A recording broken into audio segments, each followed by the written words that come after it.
एक बुजुर्ग फरमाते, मैंने दुआ मांगने का तरीका अपनी बीवी से सीखा। हजरत वो किस तरह? फरमाने लगे, मेरी बीवी ने ना मुझे कोई काम बताया, कुछ पैसों की जरूरत के लिए कहा, तो मैंने उसे कहा कि भाई अभी मेरे पास नहीं है, कुछ दिनों में आते हैं तो मैं दे दूंगा। औरतों की आदत होती है, वो बार बार याद कराती हैं। 2-4 दिनों के बाद फिर उसने कहा, हजरत वो मैंने कहा था कुछ पैसे, मैंने उसे कहा कि अभी मेरे पास नहीं है, कुछ दिनों में मिलते हैं तो मैं तुम्हें दे दूंगा। उसने कुछ दिनों के बाद फिर कहा, हुजूर वो मैंने कुछ पैसे कहे थे। फरमाते, मैंने डांट दिया, मैंने कहा कि क्या तू रोज मुझे शर्मिंदा करती है, कहा ना मेरे पास नहीं है, होंगे तो दे दूंगा, तू रोज याद कराती है।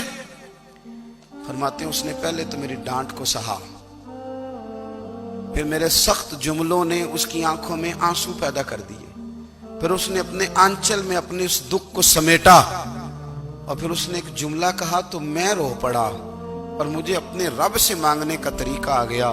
मुझे कहने लगी, हजरत जी आपने डांट दिया, मैंने सह लिया, पर आप ही मेरे शौहर हैं, बताएं ना, आपसे न कहूं तो मैं किससे जाके कहूं।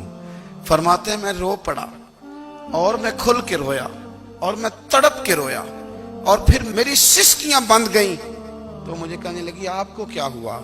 मैंने कहा, मुझे भी दुआ मांगनी आ गई है। जब मैं उसे कहूंगा ना, अल्लाह तू ही मेरा रब है, मैं तुझसे न कहूं तो मैं किससे जाके कहूं? मैं क्यों किसी बंदे से सवाल करूं? मैं क्यों किसी दुनियादार से कहूं? मैं तेरे बंदों का, नेक बंदों का वसीला लेके, तेरे महबूब की गुलामी लेके तेरी बारगाह में आया, तुझसे ना मांगू तो किससे मांगू? समझ आ गई है, जब मैं इस रंग में मांगूंगा तो तेरा रब मेरे ऊपर बड़ा ही फजल फरमाएगा।